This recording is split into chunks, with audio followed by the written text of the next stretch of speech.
Hi, my name is Yash Bansal. Today, along with my team, we'll be talking about the Noida International Airport, also known as the Jewar Airport. NIA was first proposed in 2001 by then Chief Minister of UP, Mr. Rajnath Singh. Even though the central government gave a green signal, the project was still banned because Indira Gandhi International Airport was just 72 kilometers away from the location. The owners of the IGI Airport claimed that the new airport will reduce the number of passengers and reduce their revenue, which now seems ironic that the Noida International Airport is being constructed.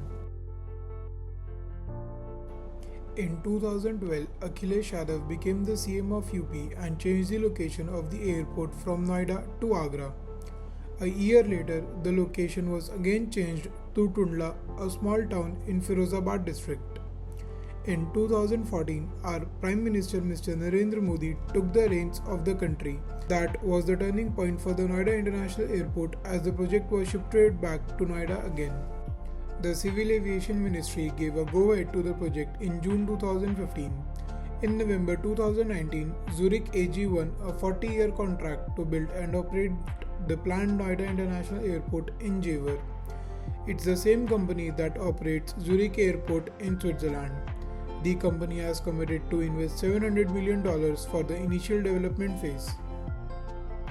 NCR might look small on the map, but it has a population of 46 million people, given that this region is the home for big names like Microsoft, Google, Oracle, etc. NCR alone provides 7 to 8% of the total GDP of India. A money-making region like this needs a strong connectivity within India and outside India. The Indira Gandhi International Airport in Delhi is the 10th busiest airport in the world.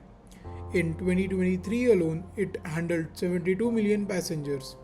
It was clear that the airport was reaching its peak capacity. The Noida International Airport will relieve major traffic congestion from IGI Airport. India's aviation market is expected to become the third largest by the end of 2025. A staggering 500 million passengers are expected to travel to and from India by the end of 2037. Seeing this trend, India had to prepare for the future.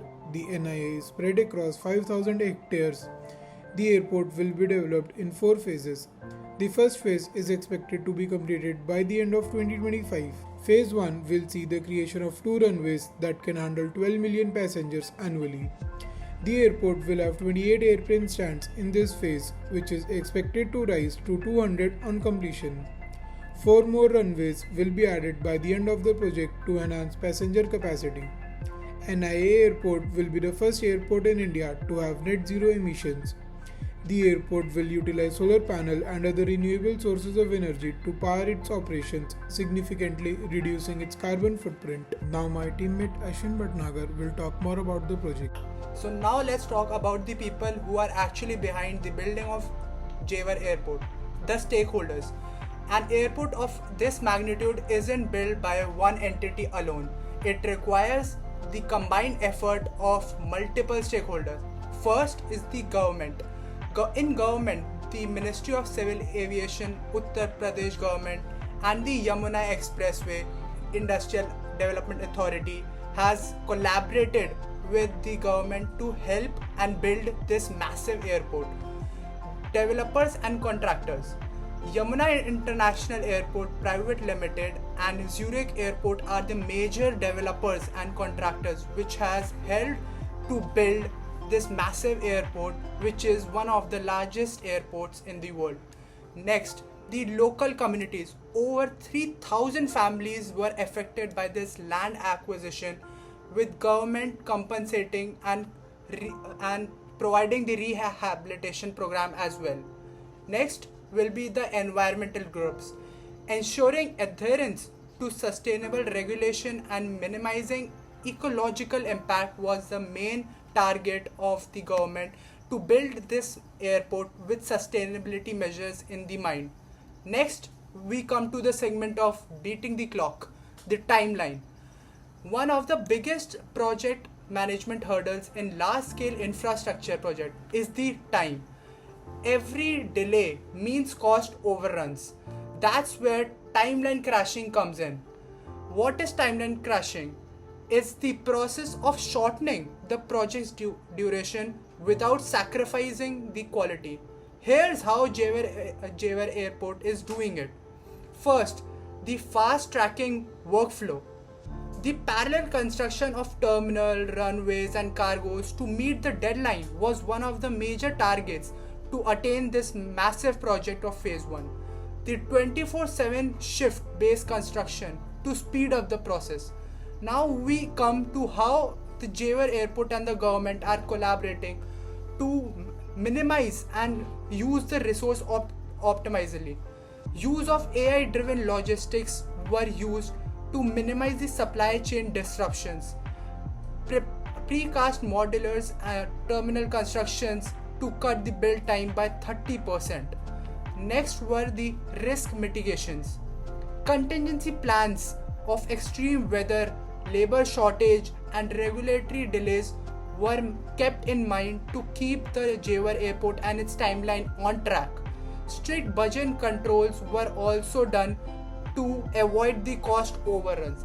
This is how the timeline of Jewar Airport was kept. These measures will ensure that phase 1 is operational by 2024, right on the schedule. I will be doing feasibility analysis of the airport. Building an airport isn't about just laying bricks and mortar, it's about ensuring financial viability, technical feasibility and environmental sustainability. The total project cost will be around 29,560 crores. Phase 1 investment cost will be around 10,050 crores. We will be generating revenue of around 1.25 lakh crore over 30-year period. Cargo operation alone will contribute around 1,000 crores annually by 2035. Break-even period for the project will be around 12 to 15 years. The airport will be handling 6 runways and 100 million passengers annually. It will include advanced features like biometric check-ins, AI-driven air traffic controls, and automated baggage handling. It will be also equipped with Cat 3B instrument landing systems for all weather operations. It will be India's first carbon-neutral airport in India. It will be also powered by solar energy, rainwater harvesting, and electric ground transportations. 1.2 million trees will be planted as a part of Green Belt development. So I'll be speaking on the role of technology. Modern airports require modern project management techniques. Jewar Airport relies on, first, critical path method. It identifies crucial tasks to prevent bottlenecks. The second one is PERT, that is Program Evaluation and Review Technique. It uses AI to forecast delays and optimize task sequence. The third one is cloud-based project tracking. It allows real-time collaboration among contractors. The fourth is digital twin technology. It stimulates airport operations before actual implementation. By leveraging AI and automation, project managers are reducing downtime by 15 to 20%, ensuring a smooth execution. The journey of Jewar Airport is just beginning.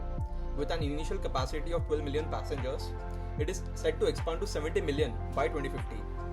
This airport will not just be an aviation hub, but a catalyst for economic growth, employment, and global connectivity. So the next time you board from a flight from Jewar Airport, remember, you're standing in the middle of a project management marvel.